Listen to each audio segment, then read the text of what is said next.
Good evening and welcome to the Eastbourne Parkrun Lockdown Livestream. My name's Ray Whitby. I'm from Aspiring Runners YouTube channel, and it is my privilege to once again be hosting this live stream event for you. So wherever you are in the world, it's great that you could join us, whether you're on YouTube or Facebook.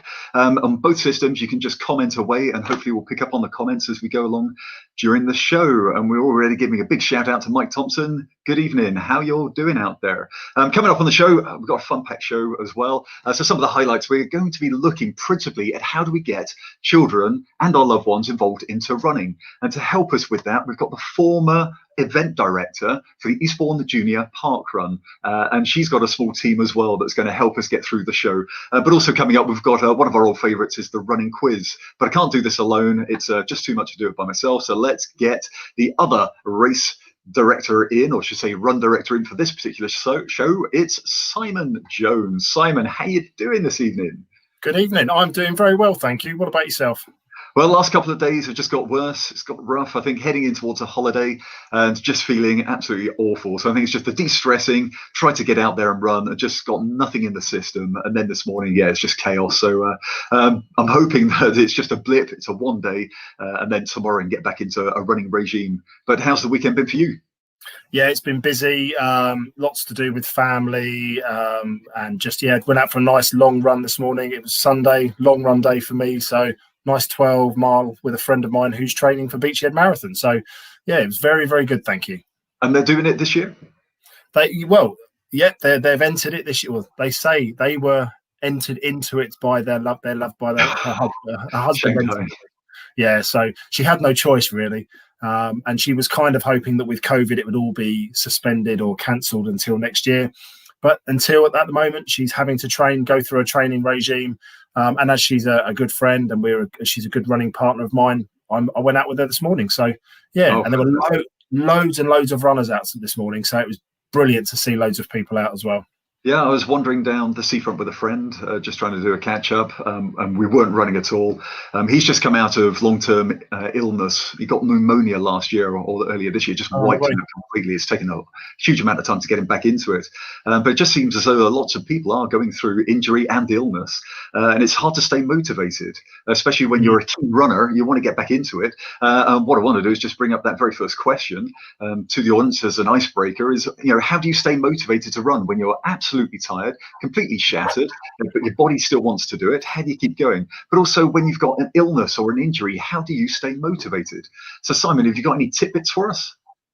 Yeah, I think for me, if I'm ill or I'm just run down or tired because of probably a bit of overtraining or a big couple of busy days, I tend to just listen to my body and tend not to then go out. Like I've apart from this morning, well, that's definitely something that I won't be drinking. If anyone that's an avid viewer of this will know that I do not touch hot drinks. So for me, it's more of a case of if you're injured and you're coming back from an injury, then it's a case of gently, very, very gentle comeback. But for me, I think it's I listen to my body a bit more, and sometimes I just go, do you know what? I've had a busy couple of days, or I've done a bit too much running. I'll give it a day, see how I feel the next day. It's been so hot, so my sleep pattern has been completely ruined as well. So that has an effect with when I run as well. So, so for me, this was my first run this morning since Tuesday evening. So, it's a case of you give and take, but as long as you look after your body will look after you. So, that's what I try and do. Yeah, it's an interesting comment coming from my son, I should say. He says, keep on thinking about how good I feel when I finish the run. And I think that's great motivation. It really is. And if you're looking at the comments, I definitely like Mike's other comment. Single malt whiskey works. Which one would you go for? Because I'm very particular about my whiskey. It's got to be an Islay single malt. So anything that's peat water is fantastic in my book. Everything else, it's just incomparable. Again, I'm going to talk double Dutch to a lot of people, but Lafroig is very good for PT.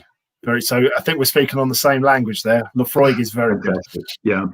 Just to say that if you are coming through injury and illness, it's obviously best to, as you say, listen to your body. You cannot rush a return from either of those, because you'll end up worsening the system and maybe spending a protracted amount of time out on injury, just trying to recover. And so it is just knowing your limits and just getting there slowly but surely. But I think there's something inside many of us that are very driven and wanting to do well, and coming off a block of training where things have been going well and all the times look great. You're maybe going for a PB or a PR, coming up, or you're trying to achieve your marathon type distance, and you just don't want to stop, and that becomes very, very difficult. But you do have to know your limits, otherwise you'll end up, really hurting yourself. Yeah, and I've suffered with the overtraining when tired, or trying to keep training when injured, or little niggle, and sometimes actually leaving it an extra day or two. If you miss out, if you're training for an event and you miss out on one training session or a couple of training sessions, it's not necessarily going to massively hurt your training plan. So, if you are injured, or you are tired, or struggling for motivation, just give it a day, give it a couple of days, let your body rest. And actually, I've found that when I come back after an extended 2 or 3 day rest, I actually run better anyway. So yes. Yeah. And it's something that actually runners at all levels need to go through and learn this. And a lot of it is done by experience. But I do know, hanging out in a few Couch to 5K forums online, that it's one of their biggest struggles is what happens if I miss a day. It's almost as if their entire running career would collapse if they choose to miss a day because they are tired, or they're nursing a tiny little injury. And of course, the advice comes back of, well, rice it to start with. Make sure you go rest, ice, compression, elevation. And it's the resting part that you do have to look at, and maybe take 1 or 2 days out, even if it's a week. And I think a lot of the research studies show, even if you're an advanced runner, you could spend up to 8 weeks out of running, and the significant level of impact really only occurs after that point. So 8 weeks of almost no running, you don't lose a huge amount of your physiological development. Yeah, and I think sometimes changing what you're doing, as Mike has said, going down the gym helps recover. So for me, because I've trained a lot with triathlons, so for me, sometimes if I'm injured running, sometimes a cycle or a swim instead. It's a different motivation. It's a different muscles are being used. It's something different to get into. And actually, sometimes to go out and do a long bike ride, takes hours, but to go out and do a long run doesn't necessarily take as long. So, sometimes you might go out and just do an hour on the bike instead of going out and trying to do a 10K, and it sometimes has a better effect. So yeah, there's loads that we can do. Yeah, fantastic. Right, let's get into the quick news, shall we? So coming up in the news, do we have any updates for Parkrun HQ, Simon? No, they obviously 2 weeks ago they released their COVID-19 framework. So they're still waiting. They've actually, the only update is that they've hired a specialist medical professional so that person can give updates and actually give advice to Parkrun HQ with the return of Parkrun due to COVID. So, as we discussed 2 weeks ago, there's a COVID framework which has come out now, which is giving everyone that giving Parkrun a way back if COVID-19 hasn't gone, or there isn't a cure in place at the moment. So it's balancing everything up, but there's no significant update at the moment from Parkrun. Yep, let's just watch this space. And also in the news, the 5,000 meter record has fallen. Once again, Joshua Cheptegei breaks the world record, managing to run 5,000 meters on the track in 12 minutes, 35 seconds, and just insane. I watched it several times during the week. You just cannot believe how quickly humans can move. But yeah, just incredible feat, especially when you always tend to compare it against what you can do. So when I'm at just about sub 22 5K, okay, that is off the track, it is on the trail, but 12 minutes, 12 and a half minutes is just insane. It's amazing. It's amazing how we're a very similar type of runners, time wise, should we say? So for me to suddenly go to run half a park run, for someone to actually run there and back, or to do the course, is just mind blowing. Yeah. But that's why I'm not an elite runner. And yeah, it would be a great thing to touch upon in a future episode, would be looking at how do you approach your genetic potential. So there's got to be a maximum speed in which you can run and sustain. And of course, that will be declining with age, as we know, because I don't think there are any over 50-year-olds, for example, that can run a sub 15-minute 5K. Now, I think that's correct in my saying. And it's something about, we do age, and that has an effect. So how do you deal with the genetic potential, training up to that, finding what your limits are, and then also dealing with it after you've reached that potential? I know a lot of people at Parkrun, it's a run, not a race. You're always racing against yourself, maybe. And they look at the age grading criteria as a means to keep things competitive. But yeah, it'd be great to touch upon that at some point. But just an incredible performance, and one wonders, can anybody do a sub 12-minute 30 seconds at some point in the future? I don't know, maybe it's possible. I can do a sub 12 half park run. Does that count? Fantastic. All right, also in the news we have running mask research. And this is something that I came across, and being, well, a former nanotech researcher, it just speaks to me on so many levels. And this was a group over in the States. They'd taken a whole load of face masks, put them on 3 different people into a box, and they had to say certain words, and they were actually measuring the droplets that came through the mask. And it's quite interesting that the masks, depending on what you have, do not actually interfere with the droplets, at least not all of them. And when it comes down to COVID, you've got to look at their 5-micron droplet particles. I mean, below that's nucleation points, but above that it's really 5 to 10 microns, and that's where the limits are for some of these barriers of the masks. But when you're using, say, just a neck buff, which I've tried and tested on the YouTube channel, and they're very comfortable, you can breathe and run, which is fantastic. And the problem is that this research is showing that they're almost useless at protecting yourself, because the amount of droplets that are taken out of your breath are quite minimal. And then you've got to look at the efficacy of the real top-notch face mask, which are the N95 filters, FFP2, FFP3. So these are the ones that would be used in the medical industry and first-line responders for COVID. And you can barely breathe in them. And certainly whilst you're jogging, it's almost impossible, let alone run. So really challenging, and a kind of interesting impact, because we know that Beachy Head is going to run. We've got the Eastbourne 10K that's going to run. So I think even in the waiting areas, and whether they would actually allow the first kilometre, if there's any interaction or getting close by, if you have to still keep a face mask on, it could become very dangerous, couldn't it? I think, and we had this discussion the other day, Ray, and I think with the potential for rolling starts of races now will stop the contact. So almost like people racing in a time trial, shall we say, like they do in the Olympics with on road bikes. So I think that waiting areas, wearing a face mask, perfect. Finish line, wearing a face mask, perfect. I think whilst running, when you're outdoors, as long as you are keeping distance and you are doing everything that you should do, as we all know, keep your distance and all this, that and the other, then I'm sure that we will be fine. I think my view of events coming back, knowing that there's roll starts happening now, I think face masks actually whilst running probably isn't a great idea unless you're running in such numbers that you can't stay safe. That's right. That's right. There is a low risk about outdoor activity, but so it's just it's making sure that we're not stupid. A lot, 99.9% of the population, adhere to the rules as best as possible. So, for me, it's just a case of, just be safe, really. Here's an interesting comment that's come in from Jacob Lucas. Do you seriously believe all the government propaganda? I think we'd have to say, well, which bit? Anything that they come out, we can take with a pinch of salt, but it does depend on what exactly you're referring to. If we're taking the face masks at face value, see what I did there, then I think you do have to be very careful. I've tried running with them for just up to a kilometre, but within a pace that I felt comfortable. But it does depend on the type of face mask as to how much breathing restriction I felt.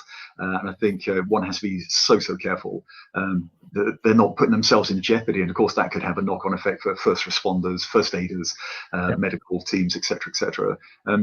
And then, of course, you've got to look at the whole balance. And we've said this before on previous shows, is it worth the risk? And I think you have to ask yourself that. Is it worth the risk for yourself and what you could expose yourself to? And if you don't feel that you want to expose yourself, well, you wouldn't run. So the mask will not immediately negate all the problems. It's just almost a deterrent. It does have some beneficial value. But again, if you're going to put yourself in that environment, potentially you are exposing yourself, and if you don't want to do it, just don't go there.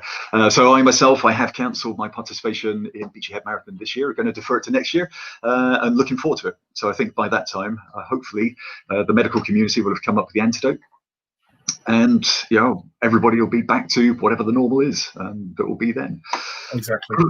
Right, and lastly in the news, we have an update on those marathons as well. So we've got Paris and Frankfurt. Simon? Paris and Frankfurt have been cancelled. London is one of the only major marathons still going ahead. It was announced, I believe, yesterday that Kipchoge is definitely running. Bekele is definitely running. So it's a massive head-to-head with those two guys. And Mo Farah is running, but he's running as a pacer. So he will be running it, but he is running it as a pacer. So, it's going to be a closed environment race. So I think several laps of a particular course. I don't know. It's not been announced. I don't think it's been announced where and what time or where it is and how many laps yet. But I think they're working on that. So as some go, some are being cancelled. The elite are still running in London. So as Mike said, a lap course in London. So so it'd be interesting to see how that goes, really. Looking forward to watching it as well. And just to give a big shout out to Rebecca, who's in the studio. She says Rebecca is watching. It's good to have you this evening. And Jane as well, just going back to a previous point, says yoga and Pilates are fab for conditioning. I thought we'd add that to the pot of potential ideas to keep yourself distracted or motivated whilst you're dealing with certain things, and to keep yourself going through injury and recovery.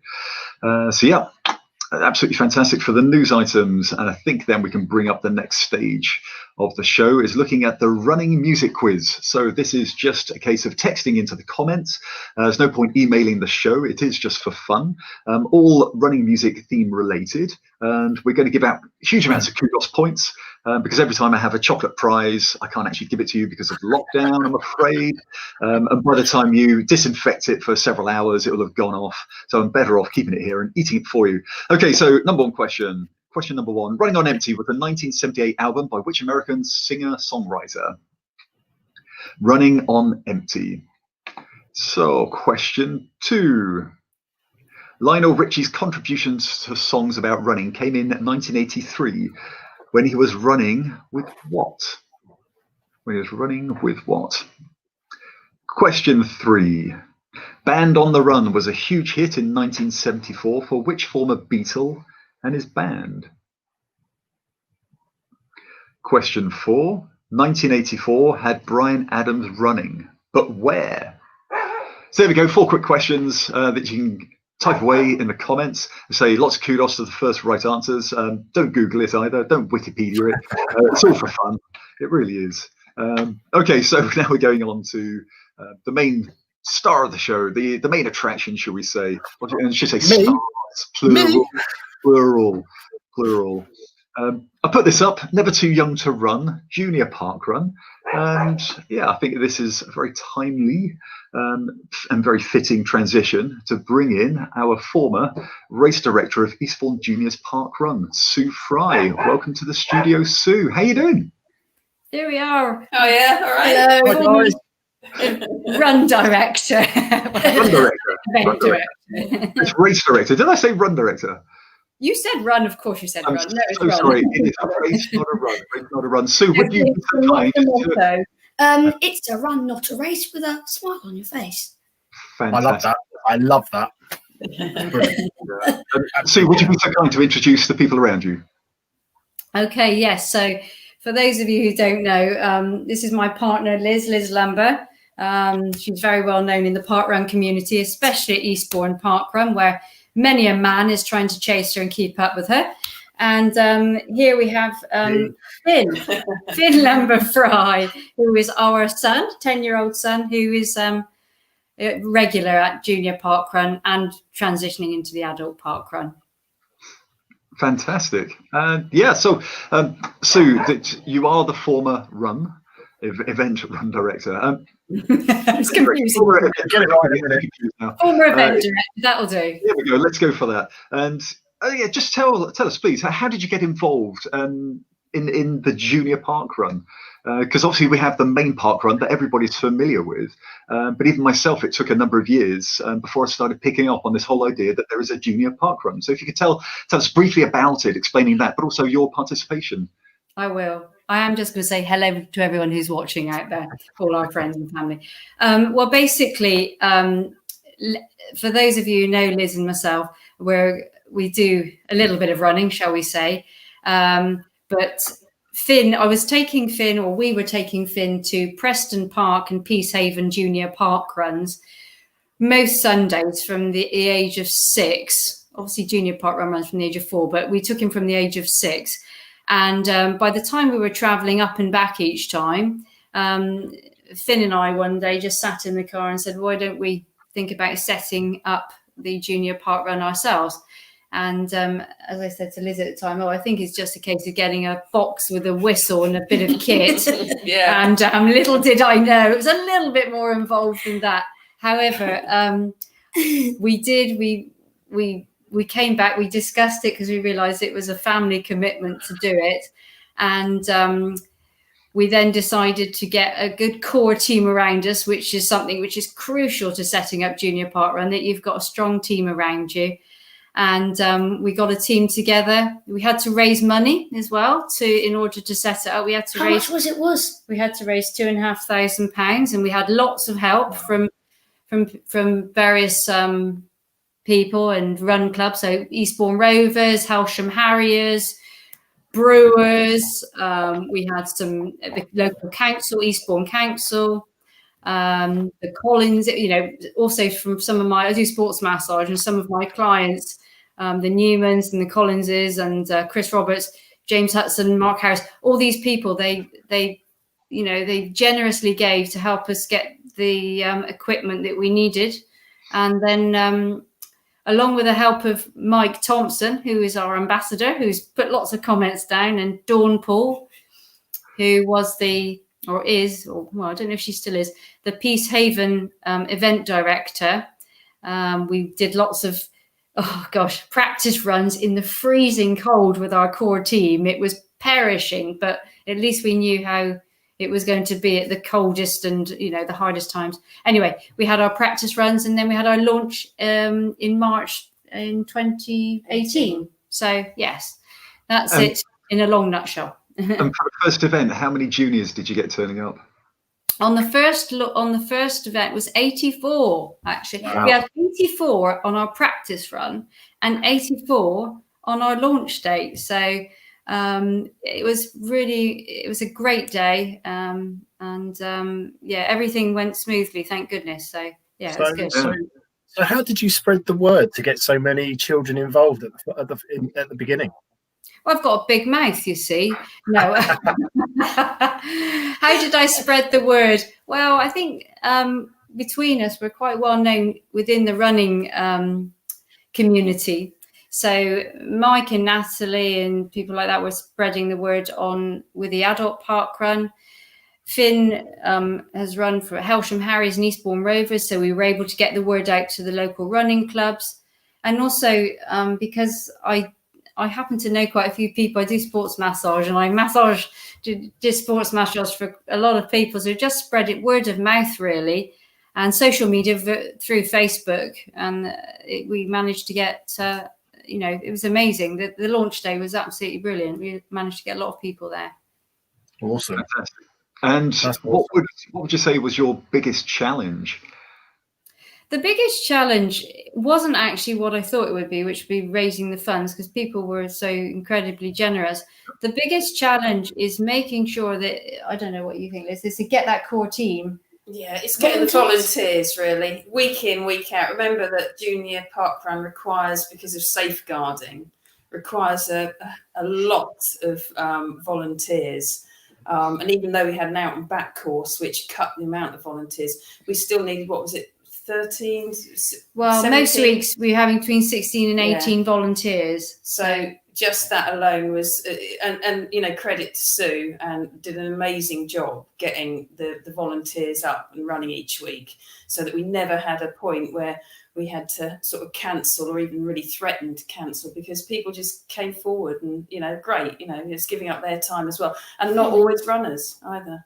Yeah, I think we had, you know, such a great support and some very, like Liz said, some real, you know, the regular people coming on week in, week out. And hopefully when Junior Parkrun returns, which hopefully it will do, well, will do one day, that these people will come back, but also that new people will step forwards as well, because it's really enjoyable and people are coming along and bringing their children anyway. So they may as well throw on a high vis, and it's, you know, and give the children, you know, it's really easy, just clap, clap, clap, and point, point, point. It's not complicated unless you get a bit like me, after power, and I want to do things like doing the timing because I get a sense of authority. But, you know, you really don't have to do that. You can stand there and be someone who is, the most important roles are the roles out on the course. You know, that's the safeguarding of the children is the most important thing. So, yeah, if you haven't done it before, then please put your hands up. And I think that we've discussed volunteers, and, you know, we had Mike on to discuss volunteers a few weeks ago.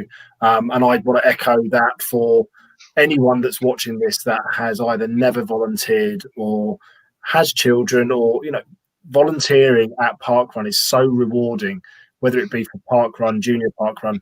But I suppose that a lot of people know about Parkrun, but not necessarily about Junior Parkrun. So, you know, I'm soon to be a father again in a couple of months. So when he gets old enough, I'll be bringing him down and I will be volunteering. But if I've got spare time to come down, I will certainly come down, because I haven't volunteered at Junior Parkrun. And that's something I think I want to do as well.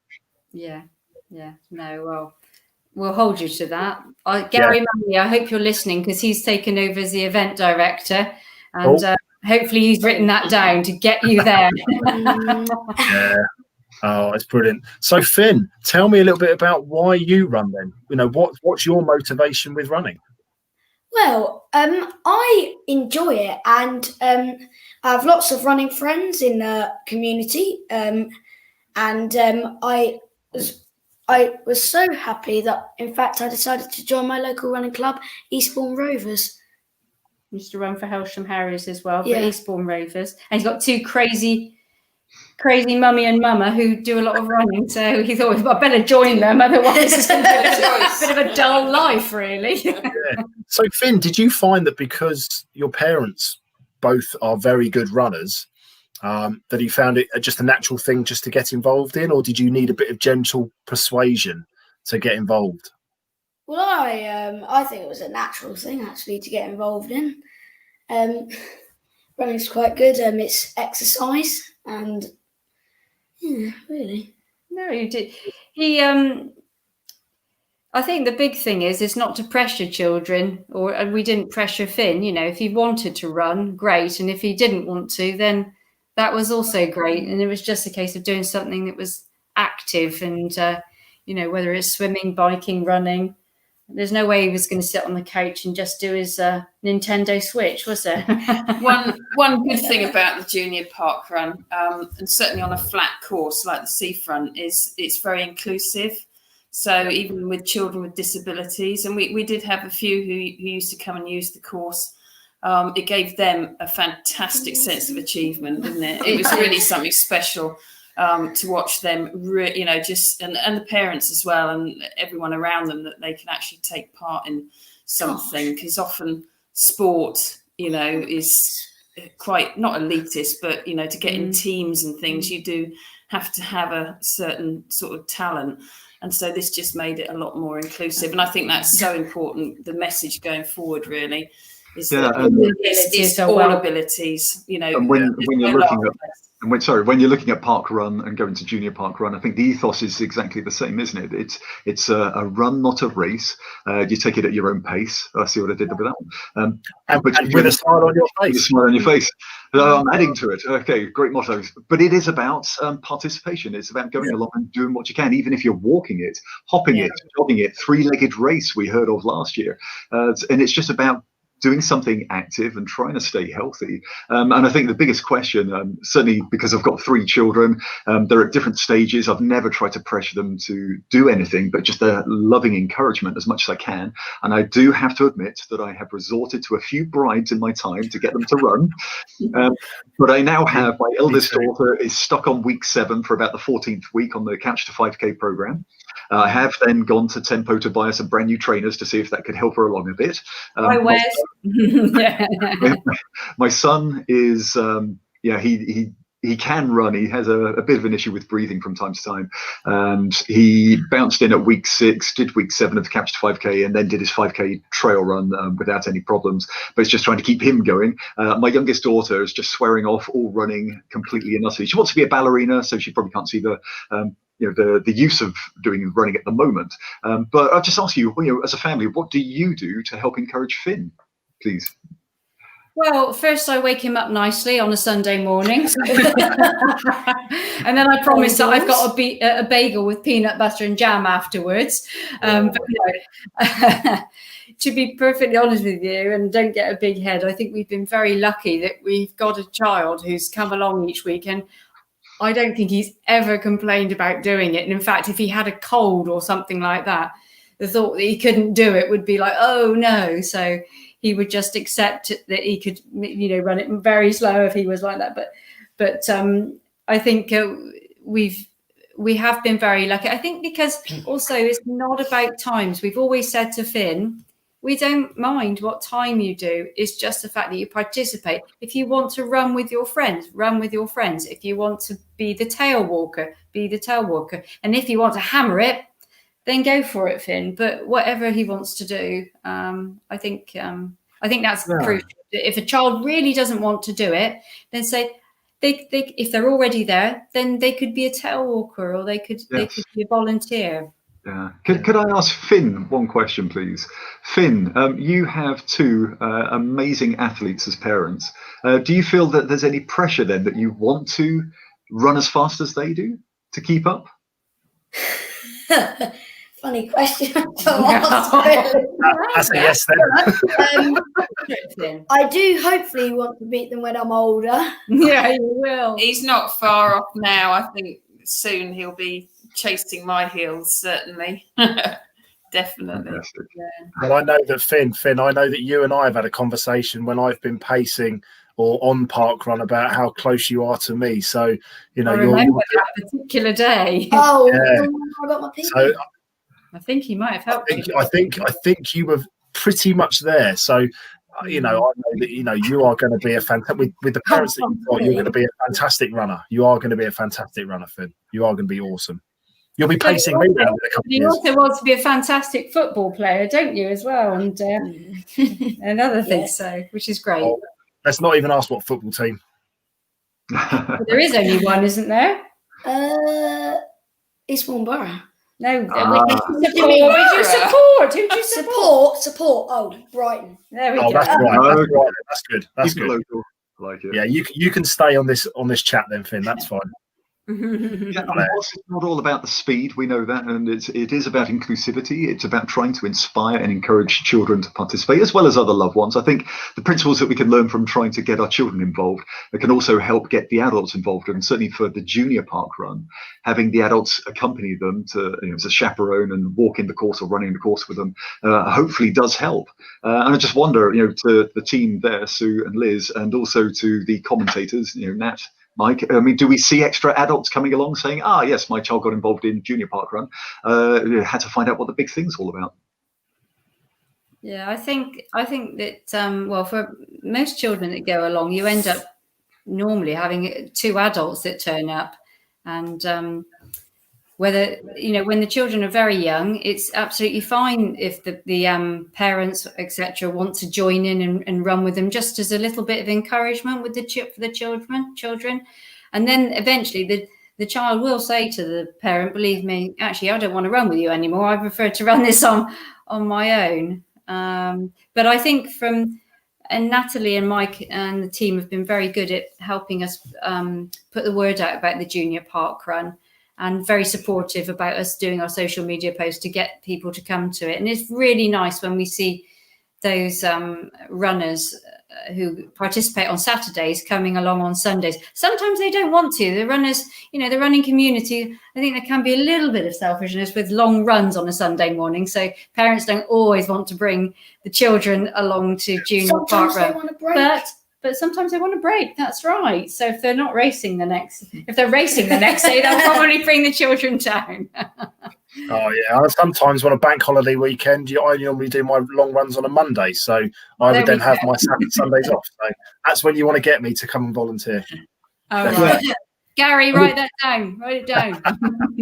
And participation, whether it's children or adults, does not mean that you've signed up to coming along every single week. And just because you come along, you're not automatically entered in as a volunteer, although Lord knows we probably need it from time to time to really encourage people to come through and help out run these events. But it is important to remember that it's a free event. You can come and go as you wish, but to come and stay, to get the bug, as you were saying about Finn, who just would feel quite bad if he couldn't make it. I know exactly the same. I think a lot of us runners, especially the Eastbourne Parkrun community that I'm picking up on, we're devastated with lockdown. We're really struggling, or have been struggling, because we have lacked that community. The feel of parkrun is just not the same with smaller groups. I know. I think it's been very hard for everybody, hasn't it? But I think the main thing is to realise that hopefully it will come back one day, and just to do those things that keep you active and healthy, and to get out there and do your running and enjoy it. Sometimes I think Liz taught me this, that if you're ever putting pressure on yourself with running, and you're saying your form has dropped, then take this watch off and just go and feel your running and just go and enjoy it. And do those other things. Like we live near the sea, sea swimming is great. Like Mike Thompson keeps putting down, and I totally agree with him. Do a bit of yoga, prevent your risk of injury, make yourself feel good, learn how to breathe. And the main thing is that running is not our profession, believe it or not. We don't, I don't know, some of you out there listening might earn money from it, but, just to relax and go how you feel, really, and not to put too much pressure on yourselves. I've definitely used that. Take my watch off, and just run for running's sake. I've also I helped Ray a couple of weeks ago try and get his sub 22, and first thing I said to Ray was, "Don't look at your watch," and it just becomes so much more natural, and the pressure just drained away from him. It's just, I think, for me, and I've got two older kids that both have been involved in parkrun, not junior parkrun. My son's turns 18 this year. My daughter's turned 14 this year, and they have both hit their 10 junior for junior parkruns. 10 juniors at parkrun. So they got their white t-shirts, a bit like what Finn's got. And then because of the age that they are now, they've kind of moved away from it.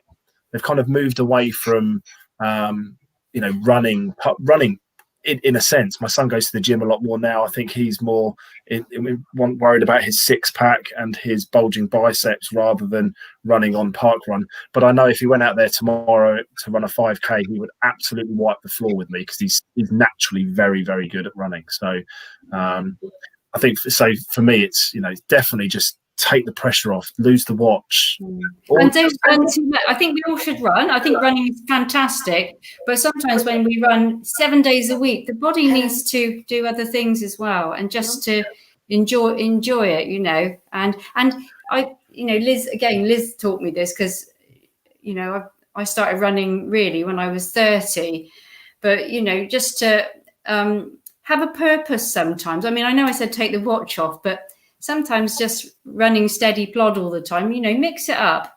I find it much more interesting if we live near Hampden Park and we might do a run so many laps around, go quick around the park, stop, run quick around the park, do some intervals, just something different, just to break it up and to use the muscles in a different way as well. Yeah, and I think we touched on it earlier. It's really good to emphasize that point, which is if you lose the enjoyment of running and it becomes a drag, that's just going to lead to all sorts of complications. Not to pressure children as well into running. I think when children go up to age, I don't know, primary school age, they've only got little legs and their organs and their muscles are still developing. So, or personally, I think that anything, over 5K is quite a long way for them to do, which is why junior parkrun with 2 kilometers is great. And their attention span, they know that it's only going to take this amount of time. Yeah. And then as they then get into secondary school, then working up to longer distances is their body is ready for it. So what kind of transition would you advocate? So if we're looking at primary, you're saying no more than, say, 3K to 5K, and then secondary school, maybe what age they are, doesn't it, really? When, junior parkrun is age 4 to 14. That's a big age range, isn't it? So when you're 4, I wouldn't recommend doing, personally, these are only my personal opinions, any more than 2 kilometers.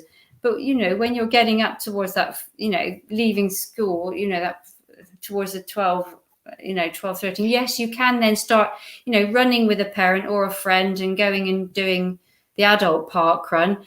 And just, if they need to walk some, that's absolutely fine. Walk, jog, but just to enjoy it. And then eventually they'll find that then they can, like an adult really, they can continue to run for the whole thing, and then they can work on it. But I think not worrying too much about how far they're going when they're so young. It's more about enjoying it and feeling good about themselves when they do it as well.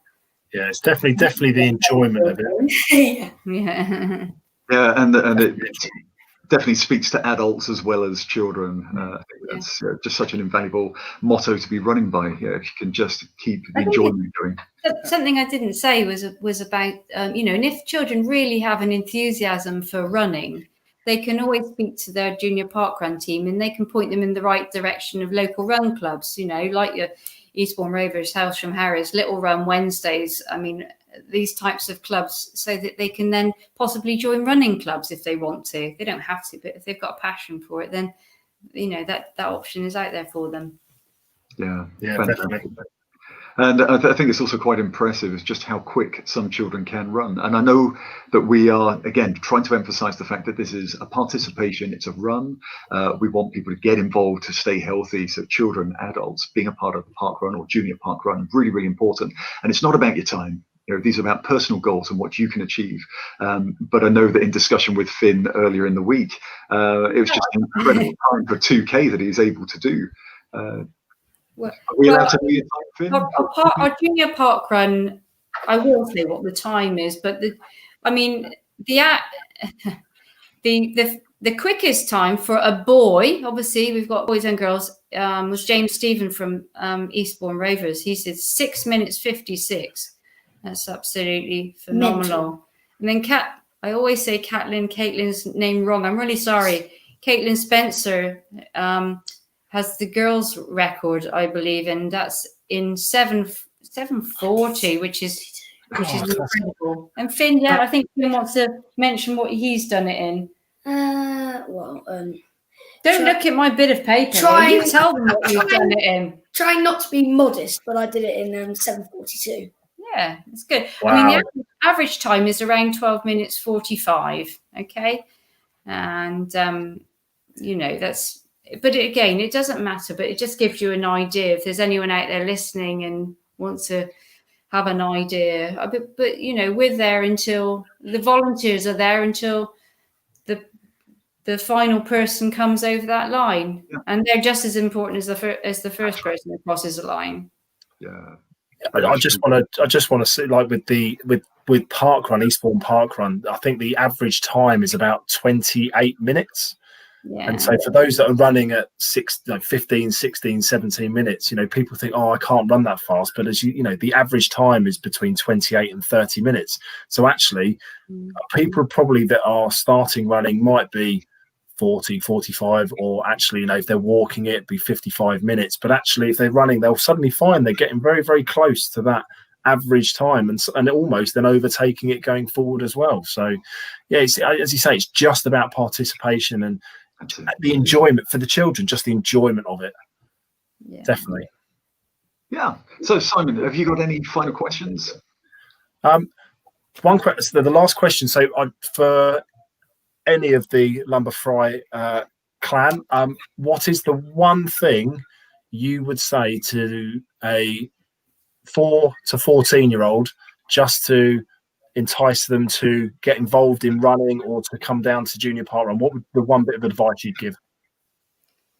Do you want me to answer that? Yeah, go on then. I'll let you answer that, put you on the spot. Well, It's fun. It's all about fun. it is about fun, and it's about just coming, the first time you could just come along and watch if you want to. Come and watch what goes on, and I can assure you that if you do that, you'll see it's a really friendly bunch of volunteers. You're going to get a massive clap all the way out and all the way back. And as an incentive, we do occasionally have Easter days. Well, I won't say the word chocolate because I obviously don't want to promote that. But we do have fun days as well. I think really the emphasis for anyone who's ever been to the junior parkrun will know the emphasis is on having fun and enjoying yourselves. And everyone is welcome.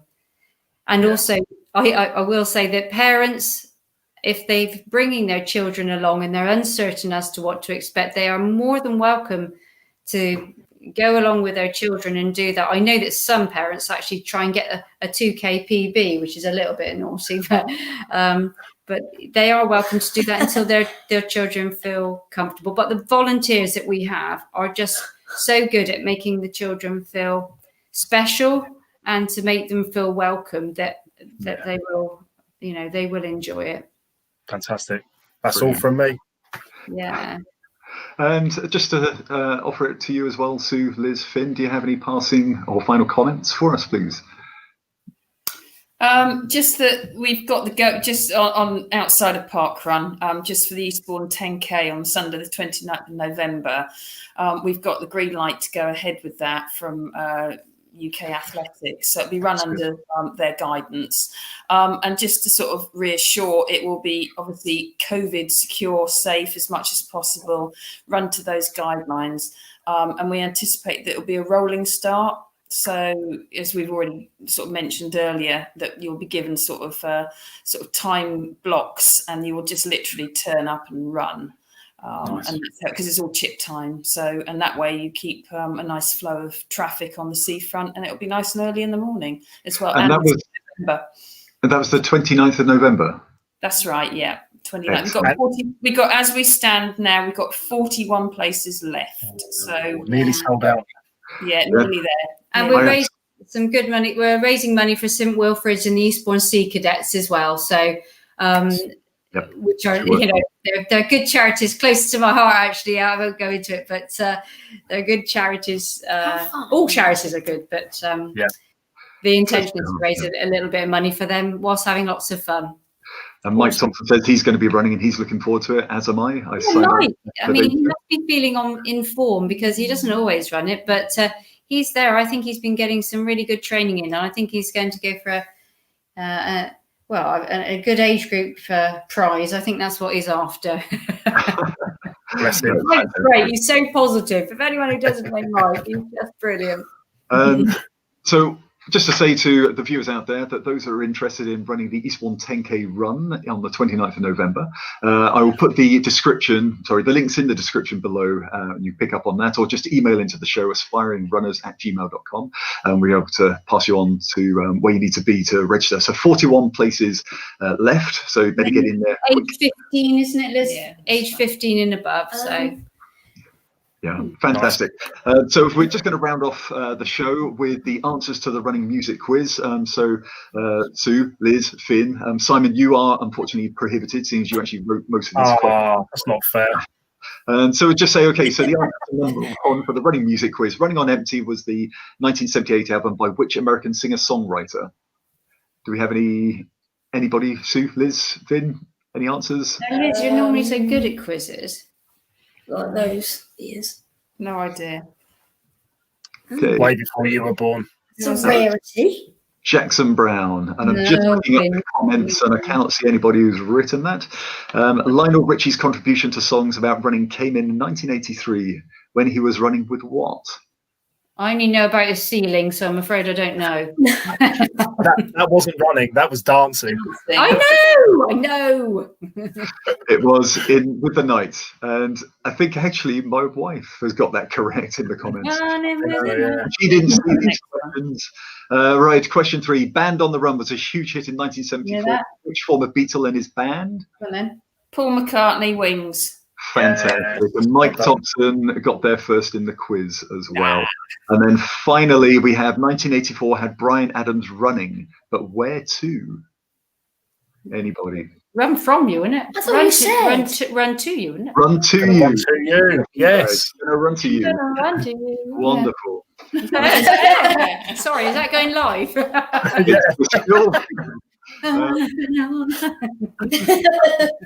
So just to say thank you so much to everybody. Simon, great to have you again. Liz, Sue, Finn, it's absolutely fantastic to have you on the show. It's been absolutely wonderful to interact with you today, and yeah, getting really excited by Junior Parkrun. I hope that my children who have been watching this will also get excited and looking forward to doing their 2K in due course. Right. Of course, Parkrun HQ is all about let's keep everything safe.